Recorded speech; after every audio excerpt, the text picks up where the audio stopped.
Good afternoon. It's Patrick Dwyer and Greg Pool, and we are here at Aligned to talk about breaking the doom loop. Yeah, it's breaking the doom loops. We get a lot of calls from clients, and I would say 95% of them are concerned. They're about fears around what's happening in the world, about the news, what it means, and how negative it is. And the truth is, there are a lot of things to be concerned about. There are a lot of negatives. But what I think often gets overlooked is a lot of the positives and potential positives. And so we wanted to take a little bit of time to talk about, a handful of things that we think could go really right that aren't getting a ton of airtime. It's not necessarily a prediction, but it's more something that we see that we're mindful of, which could really make the world and the markets better. Yeah, I think let's start with just talking about the geopolitical Yeah. situation, which, I mean, the newspaper. I'd opened the newspaper this morning. Every single article was negative. Every single one. It was laughable. I'm like, we just won. But the way to think about the geopolitical is to think about what is the long-term game plan and what is the path for global peace, right? We want peace. Peace is good. And if you look at what's happened, the US has basically shown that we are as dominant militaries as we've ever been. Yeah. We are truly the world's only true superpower, and our technological advantage is unparalleled. What we just executed between Panama, Cuba, Venezuela, and Iran was truly incredible, and there is nobody who predicted this. I mean, we're as surprised as everybody else. It's just the precision that the U.S. did this. But what's the real long-term outcome? Well, essentially, Iran as a seriously dangerous adversary, they're off the table. Like, they can still cause problems, they can still do things, but they are not the threat that they were before. And by weakening Iran, we have really weakened China.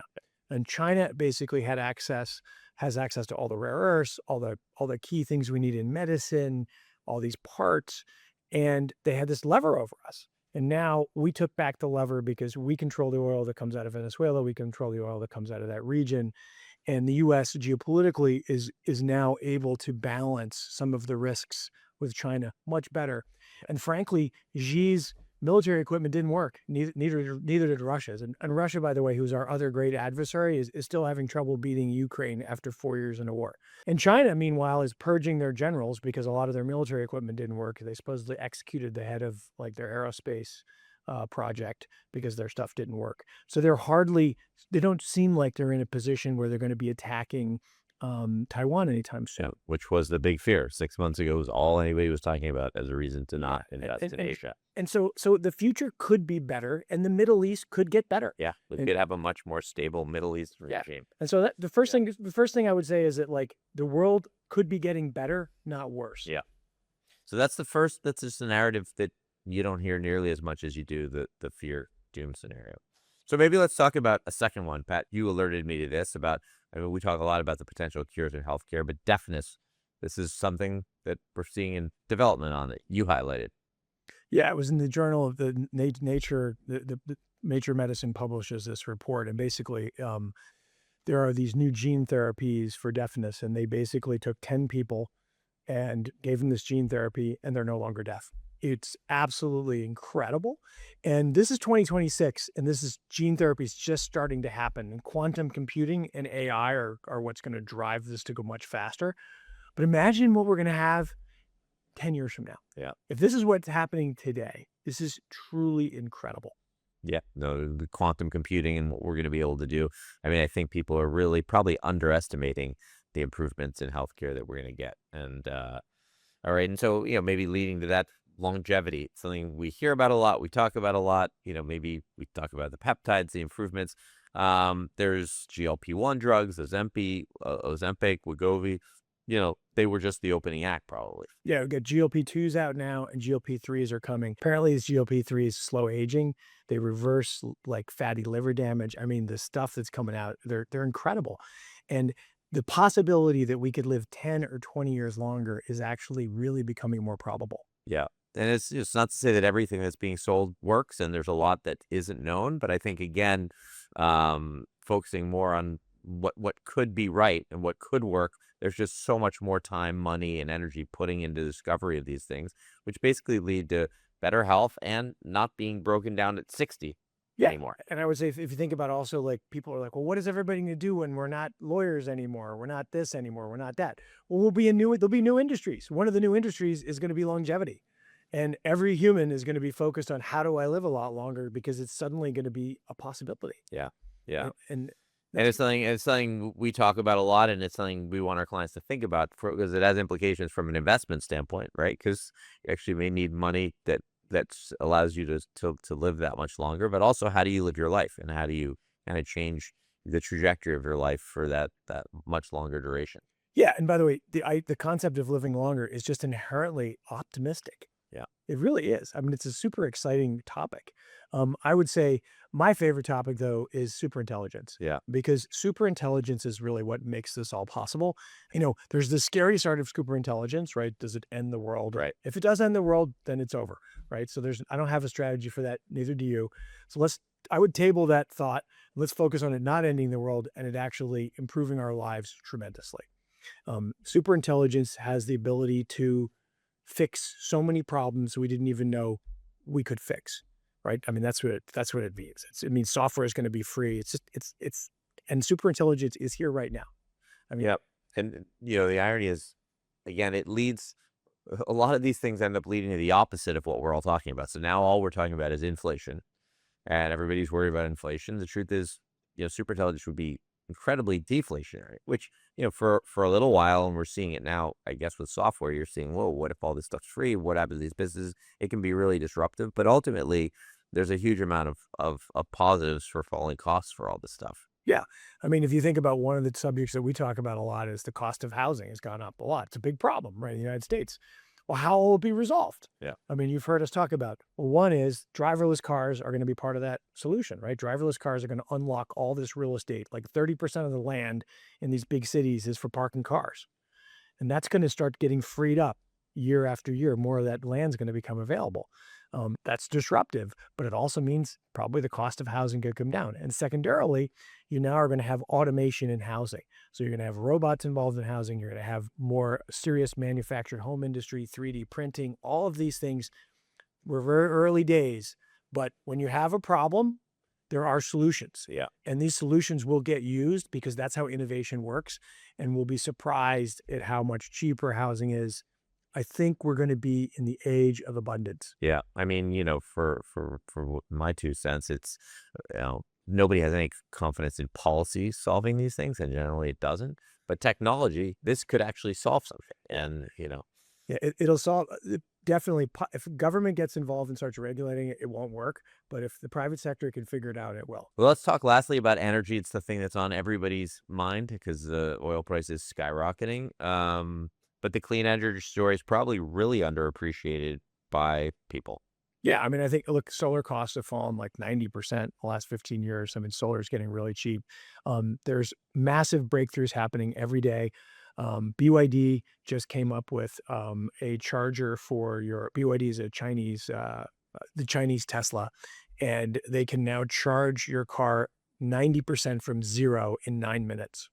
And this isn't like a fake, this is actually happening in China today, which is incredible. Like that's incredible. I mean, that means that electric cars are really going to be a thing. Yeah. And they're not going to be a thing in 20 years. They're going to be a thing now, which is going to drive that whole taxi market. But when you also think about quantum computing, what is quantum computing going to do? You're going to have breakthroughs in physics. We haven't had breakthroughs in physics since like the 1950s, and we're going to get them. And we will probably have massive breakthroughs in energy efficiency, creating energy. Obviously, everybody's talking about these new small nukes that are going to be used, but energy costs are going to come down and energy is going to get way cleaner. Yeah. And the downstream costs, when energy costs go down, so does everything associated with it, whether it's, food, whether it's manufacturing, computing. So it has a huge push beneficial factor to a lot of other categories. And what you just said, climate change, which is, again, we're believers climate issue is real. It's something people are very, understandably frightened about. But, the truth is this will go a long way towards helping. Yeah, I mean, I'm not frightened about climate change because I really believe now that the tools to solve these problems exist, right? And I think AI and quantum, we're going to have massive breakthroughs in commercialization of technology that will both I think we're going to be able to take pollution out of the environment longer term. I think that'll be something we'll be able to do at scale.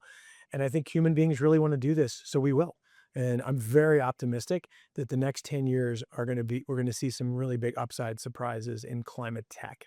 So maybe we'll talk about one more, which is thing we talk about a lot, and it's something that's top of mind for people, and that's jobs. And really, the elimination of jobs, AI is going to destroy work. It's this doomer argument we hear most often, and it's something obviously we say is something that we're thinking about and concerned about for our own kids in that generation. Um, I think the historical case, however, against that being the end is overwhelmingly against it.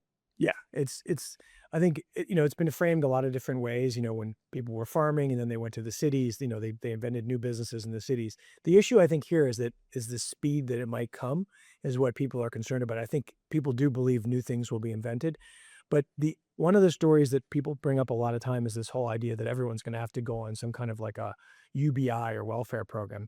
I really disagree with that notion. I think, and the reason why I disagree with it is people want more things.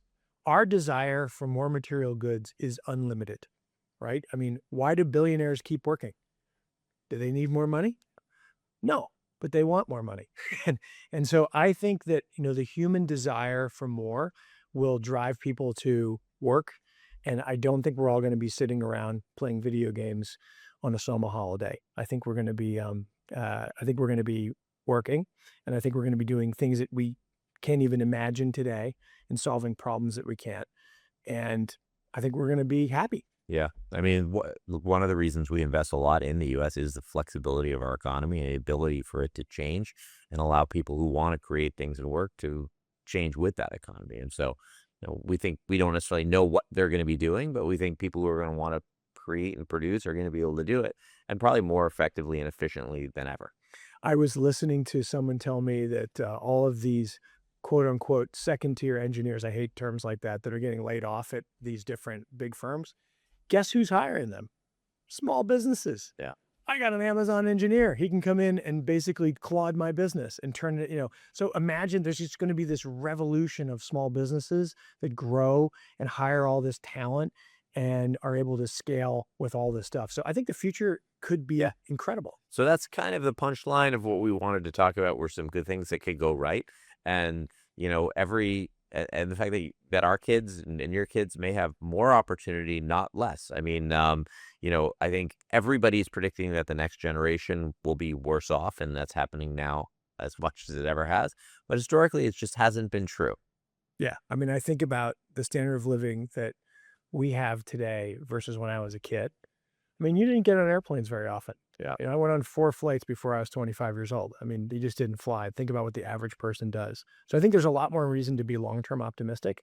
And I think that's the way people should really think. Because if everything goes wrong, by the way, there is no strategy for that. That's right. I mean, there's no investment strategy that we can come up with that works there. But we just listed a whole host of things, that could really transform the world positively, from medicine to energy, intelligence, climate, which is really a world of opportunity, not so much of doom. Yeah. So at Aligned Wealth, we are very optimistic about the future, and we think you should be too. And we think your assets should be positioned for long-term growth. Thanks for watching. Please like and subscribe.